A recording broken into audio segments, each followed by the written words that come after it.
ഇന്ന് ഒത്തിരി പടങ്ങൾ റിലീഫായെങ്കിലും ഞാൻ ആദ്യമായിട്ട് കാണണമെന്ന് ആഗ്രഹിച്ചൊരു ചിത്രം ഡിറ്റക്റ്റീവ് ഉജ്ജ്വലൻ എന്ന് പറയുന്ന സിനിമ തന്നെയാണ്. അതിനൊരു കാരണം എന്ന് പറയുന്നത് ധ്യാൻ ശ്രീനിവാസനെ എങ്ങനെ ഇവർ അവതരിപ്പിച്ചിരിക്കുന്നു എന്നറിയാൻ വേണ്ടിയാണ്. ഒരു ഡിറ്റക്റ്റീവായിട്ട് ധ്യാൻ ശ്രീനിവാസൻ കലക്കിയിട്ടുണ്ടോ, അദ്ദേഹത്തിൻ്റെ മറ്റു പടങ്ങളെപ്പോലെ പൊട്ടലാണോ എന്നറിയാൻ വേണ്ടി തന്നെയായിരുന്നു താല്പര്യപൂർവ്വം ഈ ചിത്രം കാണാൻ കയറിയത്. പക്ഷേ ഈ ചിത്രം നിരാശപ്പെടുത്തിയില്ല എന്ന് തന്നെ പറയേണ്ടി വരും. കാരണം ധ്യാൻ ശ്രീനിവാസൻ എന്ന് പറയുന്ന വ്യക്തിയെ കൃത്യമായിട്ട് ഉപയോഗിക്കേണ്ട രീതിയിൽ തന്നെ ഇവർ ഉപയോഗിച്ചിട്ടുണ്ട്. അതിന് സംവിധായകനായ രണ്ടുപേരാണ്, ഇന്ദ്രനിൽ ഗോപി കൃഷ്ണനും രാഹുൽജി, അവരുടെയാണ് തിരക്കഥയും സംവിധാനവും രണ്ടുപേര്. അപ്പോൾ ഇരട്ടകളെന്നും മലയാള സിനിമയിൽ ശോഭിച്ചിട്ടുണ്ട്, അതുപോലെ തന്നെ ഇവരും ശോഭിച്ചു എന്ന് തന്നെ നമുക്ക് പറയേണ്ടി വരും. ആദ്യ പകുതി ഈ സിനിമ തമാശയിൽ കലർന്ന ഹ്യൂമറിൽ കലർന്ന ഒരു രീതി തന്നെയാണ് പോയിക്കൊണ്ടിരിക്കുന്നത്.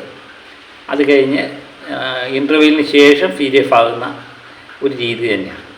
ഈ ചിത്രം മികച്ച ദൃശ്യാനുഭവം തന്നു എന്നൊന്നും പറയാനില്ല, എന്നാലും ഭേദപ്പെട്ട രീതിയിൽ കണ്ടുകൊണ്ടിരിക്കാൻ പറ്റും, ബോറടിക്കാതെ കണ്ടുകൊണ്ടിരിക്കാൻ പറ്റിയ സിനിമ തന്നെയാണ്. ഈ മലയാള സിനിമയെ സംബന്ധിച്ച് ബോറടിക്കാതെ കണ്ടുകൊണ്ടിരിക്കുക എന്ന് പറയുന്നത് തന്നെ വളരെ വലിയ കാര്യമാണ്. അതും പുതുമുഖരായ രണ്ട് സംവിധായകരുടെ കയ്യിൽ നിന്ന് അടുക്കും ചിട്ടയുമായിട്ടുള്ള ഒരു തിരക്കഥയിൽ ഒരു കഥ പറഞ്ഞു പോയിരിക്കുന്നു. ഈ കഥയുമായിട്ട് ബന്ധപ്പെട്ട് എല്ലാവർക്കും അറിയാവുന്ന കാര്യം തന്നെയാണ്. ഈ ട്രെയിലറിലും അതുപോലെ ഇൻ്റർവ്യൂവിലുമൊക്കെ ഇതിൻ്റെ അണിയറ പ്രവർത്തകർ പലപ്പോഴും പറഞ്ഞിട്ടുണ്ട്. ഒരു ശാന്തമായ ഒരു ഗ്രാമം, അവിടെ കൊലപാതകമില്ല, വലിയ മോഷണ ശ്രമങ്ങളൊന്നുമില്ല, ചെറിയ ചെറിയ കൊലമോഷണം അങ്ങനെയൊക്കെയുള്ള രീതിയിൽ പോയിക്കൊണ്ടിരിക്കുന്ന ഒരു ഗ്രാമം. അവിടുത്തെ ആൾക്കാർ അങ്ങോട്ടും ഇങ്ങോട്ടും പരിചിതരാണ്, എല്ലാവരും പേരെടുത്ത് അറിയാവുന്ന ആൾക്കാർ തന്നെയാണ്. ഒരു കൊച്ചു ഗ്രാമം. അവിടുത്തെ പോലീസുകാരെ സഹായിച്ച് കൂടെ കൂടുന്ന ഒരു വ്യക്തി തന്നെയാണ് നമ്മുടെ ധ്യാൻ അവതരിപ്പിക്കുന്ന കഥാപാത്രം. ഒരു ലൈബ്രറിയനാണ്, എല്ലാ ഇടത്തും ധ്യാനിൻ്റെ ഒരു കൈയുണ്ട് എന്ന് തന്നെ പറയാം. അവിടെ ജനമൈത്രി പോലീസ് സ്റ്റേഷനാണ്. അവിടെ പോലീസിൽ വലിയ കേസുകളോ പ്രശ്നങ്ങളോ ഒന്നുമില്ല. ഞാൻ പറഞ്ഞ പോലെ ചെറിയ ചെറിയ മോഷണമൊക്കെ ഉള്ളൂ. അത് പോലീസ് ധ്യാൻ ശ്രീനിവാസൻ എന്ന് പറയുന്ന ഡിറ്റക്റ്റീവിൻ്റെ സഹായത്തോടെ കണ്ടുപിടിക്കുന്നതാണ് ഇതിൻ്റെ ആദ്യ പകുതിയിലൊക്കെ പോകുന്നത്. പിന്നെ അതിനുശേഷം ട്വിസ്റ്റ് ഉണ്ടാകുന്നു, അവിടെ കൊലപാതകങ്ങൾ നടക്കുന്നു. അത് അന്വേഷിക്കാൻ വേണ്ടി CI ശംഭുദേവ് എന്ന് പറയുന്ന കഥാപാത്രം സജു വിൽസൺ അവതരിപ്പിക്കുന്ന കഥാപാത്രം എത്തുന്നു. അതുമായിട്ട് ബന്ധപ്പെട്ട അത്രയും നാളും കൊലപാതകമൊന്നും അടുത്തറിഞ്ഞ് കാണാത്ത ആ ഗ്രാമവാസികൾ ഞെട്ടുന്നു എന്നുള്ളതാണ്. പിന്നെ ഇതുമായിട്ട് പിന്തുടർന്നു പോകുന്ന ഡിറ്റക്റ്റീവ് ഉജ്ജ്വലനും പോലീസുകാരും ആയിട്ടുള്ള ഒരു ഫൈറ്റ്, അതിൻ്റെ രീതിയിൽ തന്നെ ഇത് പോകുന്നു. ക്ലൈമാക്സിലെത്തുന്നു. ക്ലൈമാക്സ് ഒരു ആവറേജ് നിലവാരം പുലർത്തി എന്ന് തന്നെ പറയേണ്ടി വരും. ക്ലൈമാക്സിനേക്കാൾ എനിക്കിഷ്ടപ്പെട്ടത് എൻഡിൽ പടം തീർന്നതിന് ശേഷം അടുത്ത പടവുമായിട്ട് ബന്ധപ്പെട്ട ചില കാര്യങ്ങൾ പങ്കുവെക്കുമ്പോൾ അത് പൊളിച്ചു എന്ന് തന്നെ പറയേണ്ടി വരും. പ്രധാനപ്പെട്ട റോള് കൈകാര്യം ചെയ്യാൻ ഒരു വ്യക്തി വരുന്നുണ്ട്. ഇതൊക്കെ ട്വിസ്റ്റ് തന്നെയാണ്. അത് അവിടെ തന്നെ ഇരിക്കട്ടെ, കാരണം സിനിമ കാണാൻ പോകുന്നവർക്ക് അതൊരു കൈയടിക്കാനും ഒക്കെയുള്ളൊരു ഉത്തരമാകട്ടെ അല്ലേ. അല്ലാതെ നമ്മൾ എല്ലാ കഥയുടെ എല്ലാ ഭാഗങ്ങളും ഒരു സിനിമയെ പറ്റി പറഞ്ഞു കഴിഞ്ഞാൽ എന്താ അതിൻ്റെ ട്വിസ്റ്റുകളൊന്നുമില്ലാതെ പടം കാണാം. അപ്പം ആ ഒരു പ്രധാനപ്പെട്ട കഥാപാത്രമുണ്ട്, അയാൾ നമുക്കിഷ്ടപ്പെടുന്നൊരു കഥാപാത്രം തന്നെയാണ്. ഇതിനകത്ത് ഞാൻ നേരത്തെ പറഞ്ഞതുപോലെ ഇതിനെ ആകർഷിച്ച ചിത്രമാകാനുള്ള ഒരു കാരണം, എന്നെപ്പോലെ തന്നെ എല്ലാവരെയും ആകർഷിച്ച ഒരു ചിത്രം ധ്യാൻ ശ്രീനിവാസൻ എന്ന് പറയുന്ന നടൻ അഭിനയിക്കുന്നു എന്നുള്ളതാണ്. ധ്യാൻ ശ്രീനിവാസനെ പറ്റി ഓർക്കുമ്പോൾ അദ്ദേഹത്തിൻ്റെ ഇൻ്റർവ്യൂ ഒക്കെ കാണാൻ വളരെ രസകരമാണ്. എത്ര മണിക്കൂറുണ്ടെങ്കിലും നമ്മൾ കണ്ടുകൊണ്ടിരിക്കും.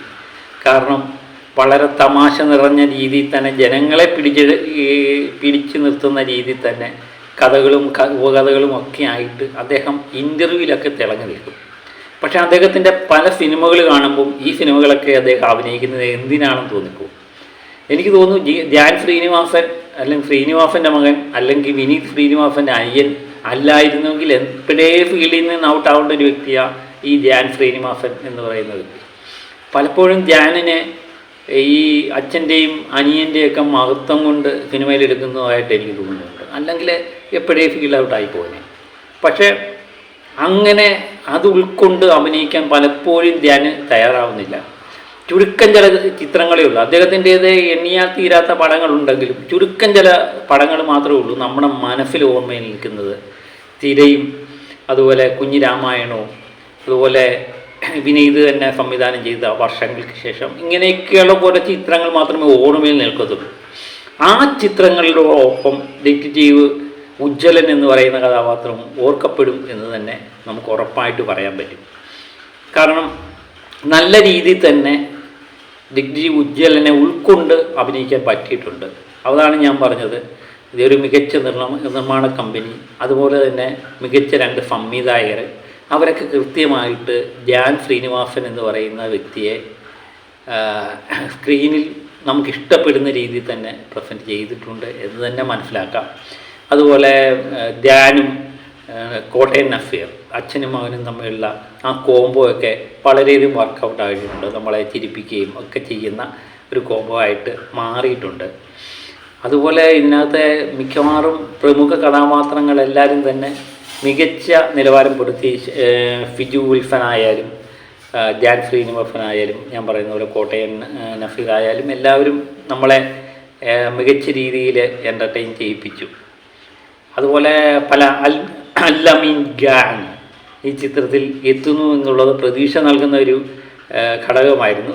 അവരും അവരുടേതായ രീതിയിൽ ചില കാര്യങ്ങളൊക്കെ പറഞ്ഞെങ്കിലും എനിക്ക് തോന്നുന്നു റിയൽ ഫിലിം നമ്മളെ പൊട്ടിച്ചിരിപ്പിച്ചതുപോലെ സിനിമയിൽ പറ്റത്തില്ല എന്ന് അവർക്ക് മനസ്സിലായ ഒരു നിമിഷം കൂടി ആയിരിക്കുമെന്ന്. ചില കഥാപാത്രങ്ങൾ ഇതുവരെ ഒരു സാധാരണ ഗ്രാമപ്രദേശങ്ങളിൽ ഇങ്ങനെയൊക്കെ സംഭവിക്കുന്നോ ആ രീതിയിലുള്ള ചില കഥാപാത്രങ്ങൾ വന്നു പോകുന്നുണ്ട്. എല്ലാവരും വളരെ രസകരമായി ചെയ്തു എന്ന് എനിക്ക് തോന്നുന്നു.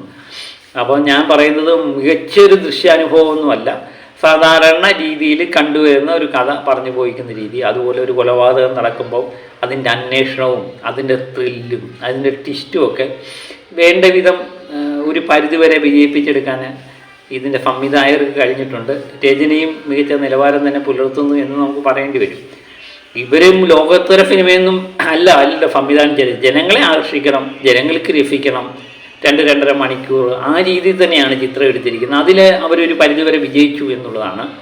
ഈ പടത്തിൻ്റെ ഈ വിജയിച്ചു എന്ന് പറയുന്നതിലുപരി എന്ന് പറയുന്നത് ധ്യാൻ ശ്രീനിവാസനെ കൈകാര്യം ചെയ്തതിൽ ഈ നിർമ്മാണ കമ്പനിയും സംവിധാനവും ഒക്കെ പൂർണ്ണമായിട്ട് വിജയിച്ചു എന്ന് തന്നെ പറയേണ്ടി വരും. ഈ തമാശയും ഒരു ഹ്യൂമറിൽ പറഞ്ഞ് ഒരു ട്വിസ്റ്റും ത്രില്ലറും ഒക്കെ അടുപ്പിക്കുന്ന ഞങ്ങൾ പൊതുവെ ഇഷ്ടപ്പെടുന്നതാണ്. എനിക്ക് വലിയ ലോകത്തരവോ അതിൻ്റെ ഛായാഗ്രഹണമോ അതിൻ്റെ സംഗീതമോ അതിൻ്റെ ക്യാമറ വർക്കോ ഇതൊന്നും നമ്മളെ ഏശുന്ന ഘടകമല്ല. നമ്മളെ തൃപ്തിപ്പെടുത്തുന്ന ഏതെങ്കിലുമൊക്കെ ഘടകങ്ങൾ ഈ സിനിമയിലുണ്ടെങ്കിൽ നമ്മൾ 2 മണിക്കൂർ കാശ് കൊടുത്ത് കയറിക്കഴിഞ്ഞാൽ അവിടെ നമുക്ക് രസിക്കണം. അത് ആ ചിത്രത്തിൽ ഉണ്ടോ എന്ന് മാത്രമേ ഞാൻ നോക്കാറുള്ളൂ. പിന്നെ രണ്ടാമത്തെ ഘടകമാണ് ഇതിൻ്റെ ലോകോത്തര നിലവാരമൊക്കെ അളക്കുന്നത്.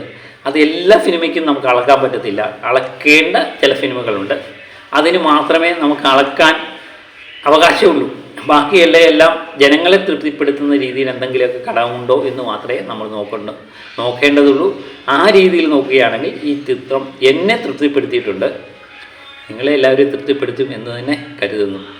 അപ്പം ധ്യാനം ഇഷ്ടമുള്ളവർ ഈ സിനിമ നിശ്ചയമായിട്ടും തിയേറ്ററിൽ പോയി കാണാവുന്ന ചിത്രം തന്നെയാണ്. അപ്പോൾ മറ്റൊരു വീഡിയോയുമായിട്ട് വീണ്ടും ഞാൻ എത്താം. അടുത്ത ചിത്രം നരിവേട്ടയുണ്ട്, അതിൻ്റെ വീഡിയോയുമായിട്ട് ഉടൻ തന്നെ എത്തുന്നതാണ്. Okay, by.